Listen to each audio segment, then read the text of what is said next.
Imagine if everyone who genuinely has a relationship with Jesus began intentionally sharing the gospel with people they know don't. What a difference that would make in our world. But again, when's the last time you've told anybody about it? There's a lot of good causes we could be spending our lives investing in, right? Saving the whales, saving the rhinos, saving the sea turtles, even saving the planet. And while some of these things may be good and even important, they're not the most important cause we should be spending our lives for. The greatest cause that we can invest in and give our time and our talent and our treasure is to seeing the lost saved. Romans chapter 10, beginning in verse 13. Paul writes that everyone who calls on the name of the Lord will be saved. And what an incredible promise. That it doesn't matter who you are, where you were born, what kind of education you have, what kind of sin you've committed in your life, that anyone and everyone who genuinely calls on the name of the Lord will be saved. But then look at what he says in verse 14. Very sobering reality. But how can they call on him to save them unless they believe in him? And how can they believe in him if they've never heard about him? And how can they hear about him unless someone goes and tells them? Do you know who the someone is he's talking about in that passage? It's not me, the pastor, the paid professional Christian. It's you. You are the someone that someone at your work is waiting on to tell them about Jesus.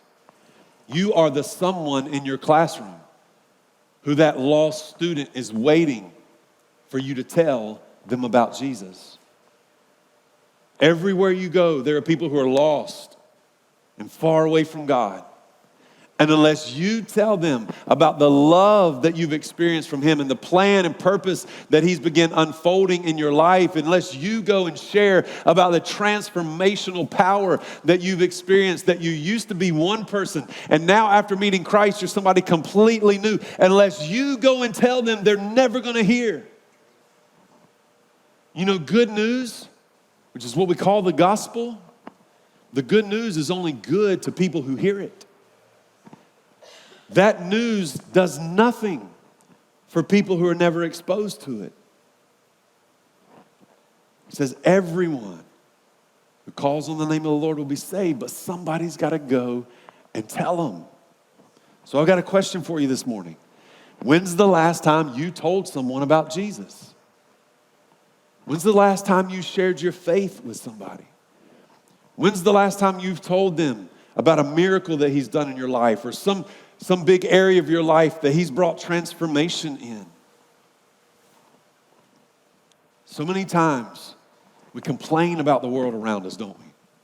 And we tend to blame all the bad things we see on someone else. Oh, it's the government's fault, or it's the teacher's fault, or it's the person who committed that evil act, it's their fault. It's the red states, it's the blue states, it's that group of people over there, whoever they are and whatever they're doing. But all the while we're complaining about how the world is, those of us who call themselves Christ followers neglect the one thing that could have a drastic impact on all of that overnight. Sharing the gospel with those who are lost and seeing them come to Christ. Imagine if everyone who genuinely has a relationship with Jesus began intentionally sharing the gospel with people they know don't. What a difference that would make in our world.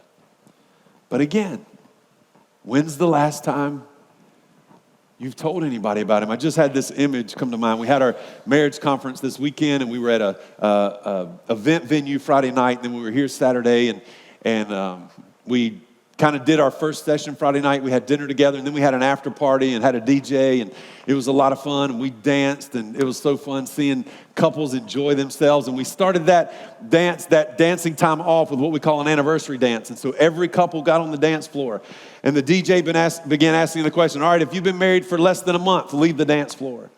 If you've been married for less than 5 months, leave the dance floor. And I think the least amount of time was like 3 or 4 months. It was under 6 months, I think. And then Michael and Yolita, who I think were in the last, or maybe in the first service, 50 years of marriage. I'm tempted to do that right now. I'm going to tell everybody stand up. If it's been a month or less since you've shared the gospel, sit down.